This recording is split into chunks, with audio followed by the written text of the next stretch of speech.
Morning students, welcome to my channel study locker. बच्चों, आज की वर्कशीट क्लास 10 की 23rd वर्कशीट है और आज का हमारा टॉपिक है सस्टेनेबल डेवलपमेंट। सस्टेनेबल डेवलपमेंट का मतलब है वो विकास, वो डेवलपमेंट जो कि लगातार बना रहे।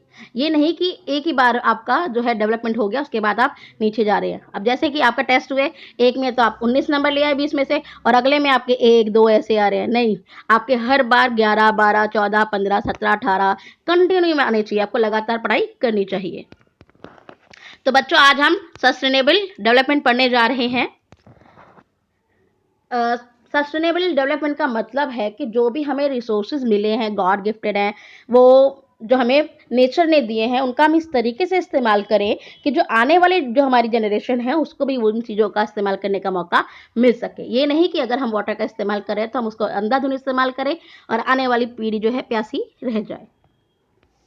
Resources are vital for human survival as well as for maintaining the quality of life। जो मनुष्य के जीवन की जो गुणवत्ता है ना, कि वो कितने अच्छे से जी पाएगा, उसके लिए बहुत ज़रूरी है कि आप रिसोर्सेज उनको प्रोवाइड कराएं। अगर रिसोर्सेज नहीं है तो कैसे जियोगे? कोयला नहीं है, पेट्रोल नहीं है, लोहा नहीं है, घर नहीं है, भूमि नहीं है, पेड़ पौधे नहीं है। एक बार निकाल के देखिए ना अपनी लाइफ से इन चीज़ों को, लाइफ हेल हो जाएगी।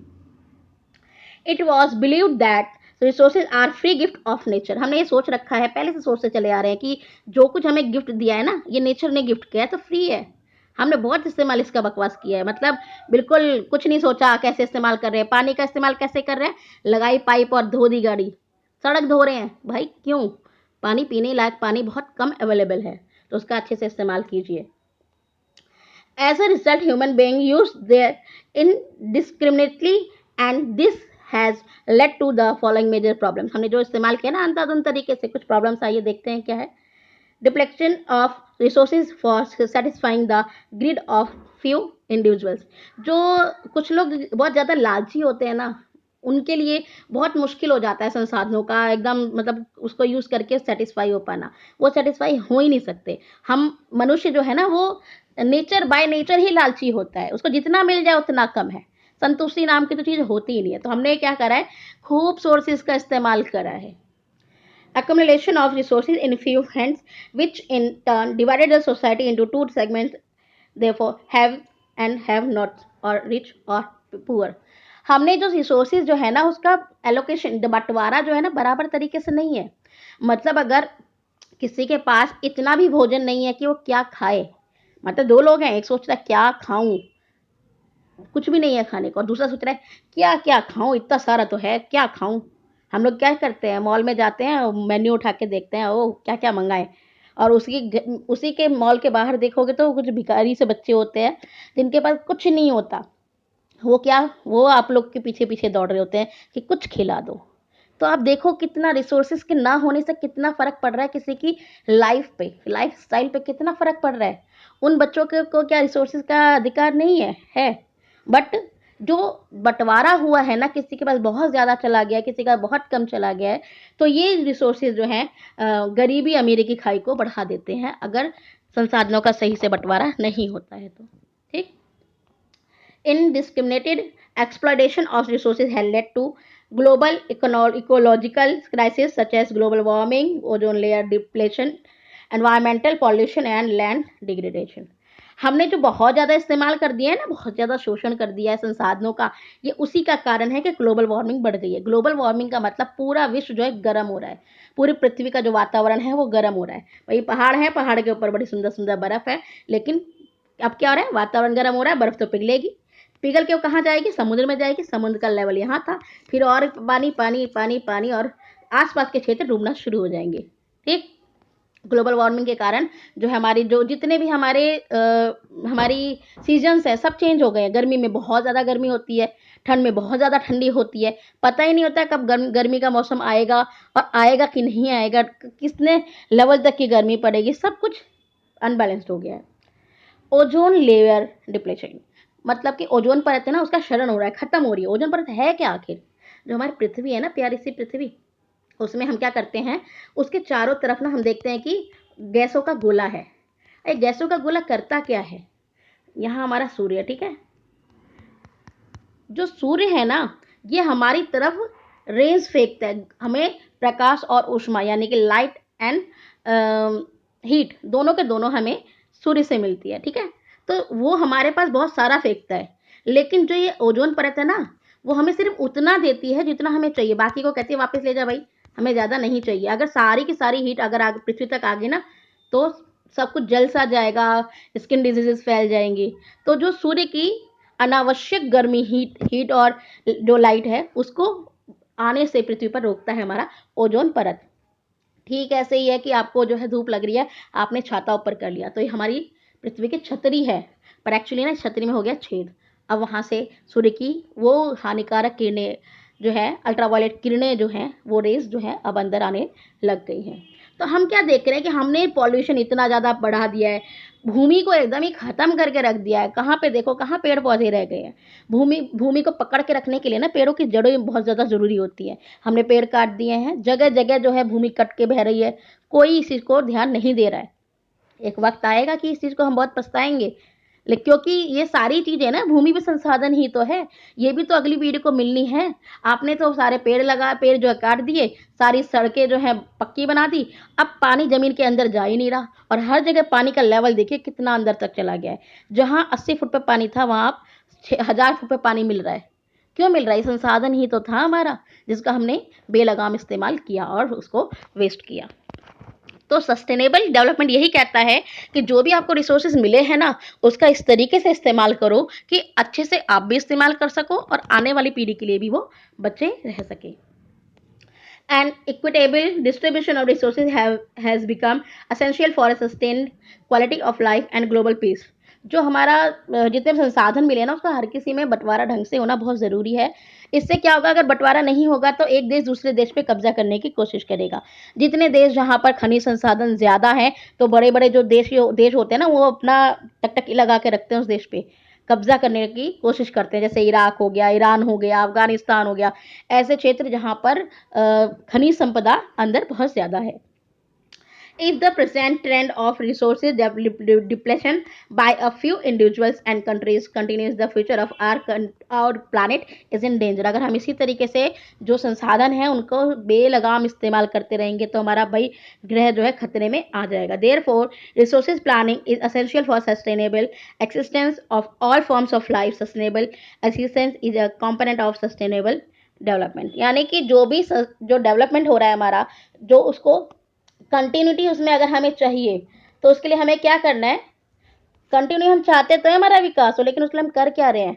तो संसाधनों का ऐसे इस्तेमाल करें कि वो कंटिन्यू आगे तक हमारे साथ रहे, एक ही बार में ख़त्म नहीं हो जाए। हम छोटे बच्चे को क्या कहते हैं? धीरे धीरे खा, वो ना भी ख़त्म हो जाएगा, फिर रोना शुरू कर देगा। भाई क्यों कहते हैं? ताकि वो लंबे समय तक खुश रह सके, उसका इस्तेमाल करके उसको खुशी प्राप्त मिले। लेकिन हम ये चीज़ समझ नहीं पा रहे हैं। चलिए नेक्स्ट टॉपिक पे चलते हैं। Sustainable development, sustainable economic development means development should take place without damaging the environment, and develop in the present should not compromise with the needs of future generation. आपको अगर इकोनॉमिकल डेवलपमेंट करना है, मतलब पैसे से संबंधित विकास करना है, बहुत अच्छा है, आपने बहुत सारी फैक्ट्री लगा दी, पेड़ काट दिए और पानी में सारा दूषित चीज़ें बहाई जा रही है, क्या हुआ? फिर विकास हुआ आपका? पैसे बहुत आ गए, विकास हुआ नहीं। आपने पर्यावरण की जो है दुर्गति कर दी। तो ऐसी स्थिति में अगर आपको इकोनॉमिकल डेवलपमेंट करना भी है, तो जो इन्वायरमेंट है उसको बिना क्षति पहुंचाए, बिना उसको हम डैमेज किए अगर विकास करते हैं, तो वो एक्चुअल में विकास कहलाएगा, अदरवाइज वो विकास नहीं है। हम देखते हैं कि कुछ मीटिंग्स हुई थी, जिनमें से एक मीटिंग काफ़ी ज़्यादा फेमस है, रियो डी जेनेरो अर्थ समिट 1992। इसको अर्थ समिट भी कहते हैं, रियो समिट भी कहते हैं। ये 1992 में हुआ था।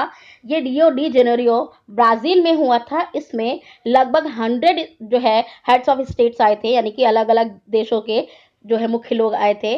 उन्होंने यहाँ पर आकर के डिस्कस करा, ठीक है, क्या डिस्कस किया कि एनवायरनमेंट को कैसे बचाया जाए।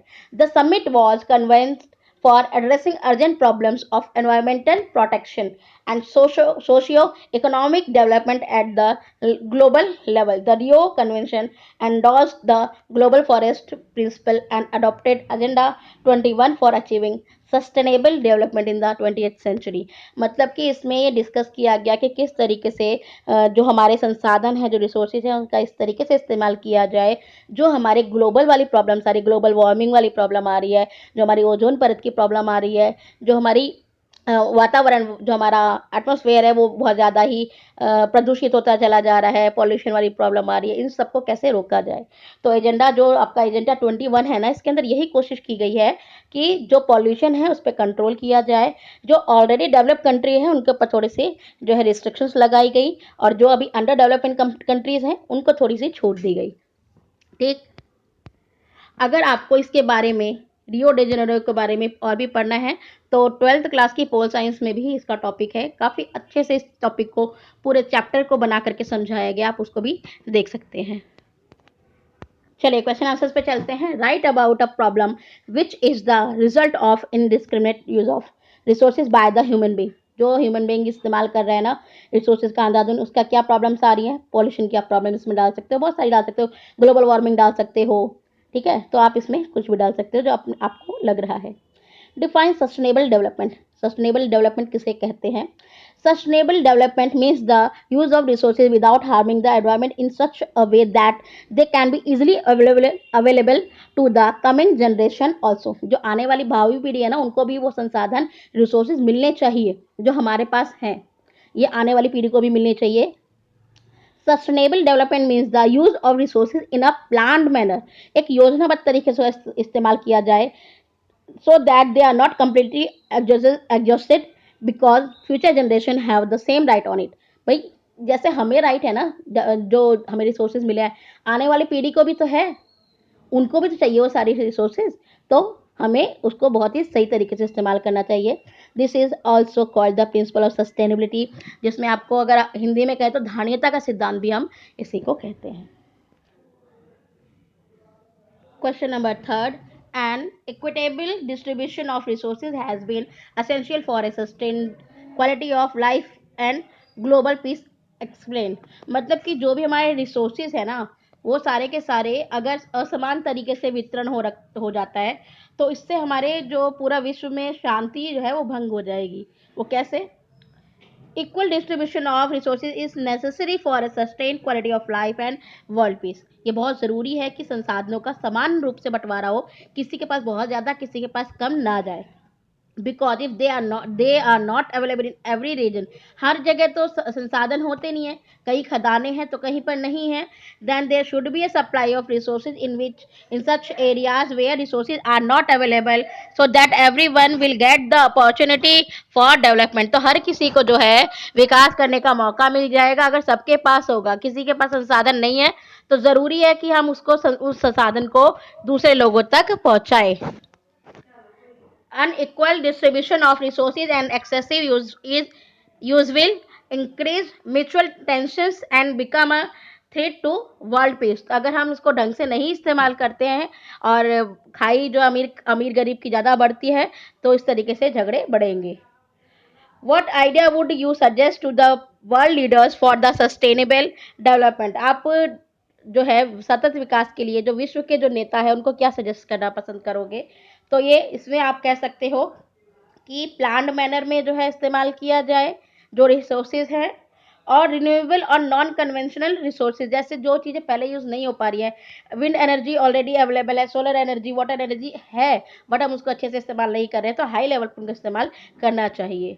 मे conference should be organized like the Rio conference so that work for global resources and environment can be done. तो इससे क्या होगा कि जब सब जगह बहुत ही सही तरीके से जो है रिसोर्सेज को अच्छे से यूज़ किया जाएगा, और रियो सम्मेलन की तरह और भी सम्मेलन होंगे जिससे कि जो भी प्रॉब्लम्स आ रही है उसको सॉल्व करने की कोशिश की जा सके। आई होप आपको ये वीडियो पसंद आई होगी। बच्चों अगर आपको कोई चीज़ समझ नहीं आई है तो कमेंट बॉक्स में ज़रूर शेयर करें, मेरे चैनल को सब्सक्राइब करें। Thank you.